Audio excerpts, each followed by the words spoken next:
अस्सलाम वालेकुम। मैं न्यूज़ बास्केट 24 से सलाम गज़नफ़र। अभी मैं बटला हाउस के मुरादी रोड पे मौजूद हूँ। आज तकरीबन 11 तारीख़ है। 11 तारीख़ बहुत अहम तारीख़ है, चूँकि पिछले 26 तारीख़ को DDA ने इस इलाके में डेमोलिशन के गर्ज से अपना नोटिस चिपकाया था। इस नोटिस के लगाए हुए तकरीबन 15 दिन गुजर जाते हैं। इस बीच में बहुत उथल पुथल रहा, बहुत सारे लोग कोर्ट की तरफ भी गए, लेकिन आज चौंकाने वाली बात तो यह है कि आज हाई कोर्ट में यहाँ के मौजूदा विधायक अमानतुल्लाह खां की तरफ से PIL डाली गई थी स्टे के घर से, लेकिन आज हाई कोर्ट ने इसे खारिज कर दिया है। माननीय न्यायाधीश ने ये कहकर खारिज किया कि इस मामले में PIL का कोई मतलब नहीं होता है। जो लोग PIL लगाई हुई थी, जो बाटला हाउस में जो डेमोलिशन ड्राइव चल रही है उसको लेकर के संबोधित करते हुए ये PIL थी, आज क्या हुआ कोर्ट में उसके बारे में? देखिए, PIL में 3 दिन का जो है आज जो है डिवीजन बेंच ने टाइम दिया है। जो भी लोग हैं जिनके नोटिस लगे हैं, जो इफेक्टेड पार्टीज हैं, वो 3 दिन के अंदर सारे के सारे जो है अपनी जो है वो रिट फाइल कर सकते हैं इंडिविजुअल। और हमने जो अपनी PIL है वो विड्रॉ की है इसी कंडीशन पे कि वो सब उसमें जो है अब जाएंगे। लेकिन मेरा कहना ये है कि भाई जिस तरह से DDA का रवैया रहा है, ये पूरे पार्ट को लेकर के जो जिसने कंटेम्प्ट लगाया था वो भी 279 में आता है।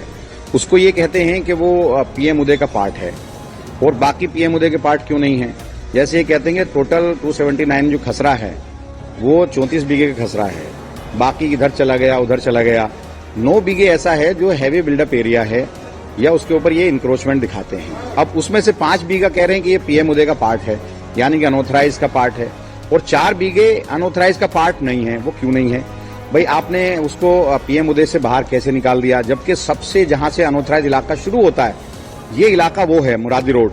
उसके बिल्कुल बराबर में जो है मेन बटला हाउस है। मुरादी रोड जो है ऑथराइज में आता है। मुरादी रोड के बिल्कुल जहां से स्टार्टिंग होती है वहां से अनऑथराइज शुरू होता है और तकरीबन 71 से 71, 72, 73, 80, 80 से 70 के बाद से लोग वहां रह रहे हैं।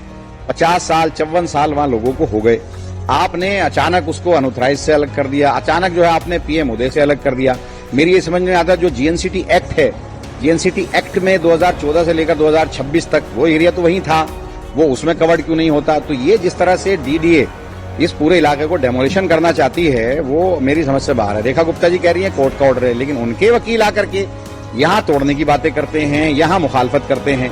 भाई अगर आप इनको नहीं उजाड़ना चाहते तो मेरी समझ में नहीं आता। भाई अगर जो PM उदय में, अब ये खुद बताएं DDA वाले कि 5 बीघा इसी खसरा में से PM उदय में कैसे आ गया, 4 बीघी बाहर कैसे हो गया, 5 बीघा जो है अनऑथराइज में रेगुलाइज में कैसे आ गया, 4 बीघा बाहर कैसे हो गया। तो ऐसे थोड़ी है कि एक घर आ गया एक घर नहीं आया, एक घर आ गया एक घर नहीं आया। तो ये जिस तरह से इन लोगों ने डिमार्केशन की है वो बिल्कुल ठीक नहीं है। और हम लोग इसीलिए मैंने विड्रॉ किया है कि मैं सुप्रीम कोर्ट के अंदर इसके डिमार्केशन को चैलेंज करूंगा। और किस तरह से इन लोगों ने PM उदय में कुछ एरिया को रखा है 279 के, कुछ एरिया को नहीं रखा, ये मैं चैलेंज करूंगा। 27 जो GNCT एक्ट है 2014 से 2026 तक पार्लियामेंट का एक्ट है, उससे इसको बाहर कैसे किया, अनऑथराइज का वो पार्ट है उससे कैसे बाहर किया। क्योंकि मैं वहां MLA हूं और हमेशा से मैं उस इलाके को डेवलप करता रहा हूं, MLA लेड फंड से भी, अनऑथराइज कॉलोनी के पार्ट पैसे से भी, और मैं उसको हमेशा करता रहा हूं। तो ये गलत है और ये बिल्कुल पूरी तरह से बटला हाउस को तोड़ना चाहते हैं और इसके पीछे DDA और BJP की हुकूमत पूरी तरह से लगी हुई है। लेकिन इस बात को लेकर लोगों में पिछली रात काफी कश्मकश की रात गुजरी। लोगों के हलक से, लोगों के मुंह से निवाला नहीं जा रहा था कि कल होके क्या होगा। तो आज का जो ये अहम जो खबर मैं आप लोगों के सामने दे रहा हूँ कि माननीय न्यायाधीश ने ये कह करके इस PIL को खारिज किया कि इस मामले में PIL का कोई मतलब नहीं है और इसमें जो लोग इस डेमोलिशन से प्रभावित हैं उन लोगों को डायरेक्टली हमारे पास आना चाहिए, अपनी बात रखनी चाहिए। और 3 दिनों का ये मोहलत दिया गया है कि 3 दिनों में आप लोग हमारे पास आएँ। लेकिन इन 3 दिनों के अंदर एक कमाल की बात यह है कि इस 3 दिनों के अंदर कोई लिखित ऑर्डर नहीं है, जबकि माननीय न्यायाधीश इसे ऑर्डर दे रहे थे लिखित, लेकिन DDA दिल्ली प्राधिकरण ने उस पर हस्ताक्षर करने के लिए मना कर दिया। ये कहते हुए फिर भी ये 3 दिन का जो वक्त है क्या इस वक्त पर यहाँ के मुकामी लोग इंडिविजुअली अपने अपने वकील कर कर के क्या वो हाई कोर्ट के समक्ष अपनी बात रख पाएंगे या नहीं रख पाएंगे, और रख पाएंगे तो क्या आने वाले टाइम में इस इलाके पे इस डेमोलिशन के अगेंस्ट क्या स्टे लगेगा, ये तो आने वाला वक्त बताएगा। मैं न्यूज़ बास्केट 24 से सलाम बदल पर कैमरामैन दानिश कुरैशी के साथ।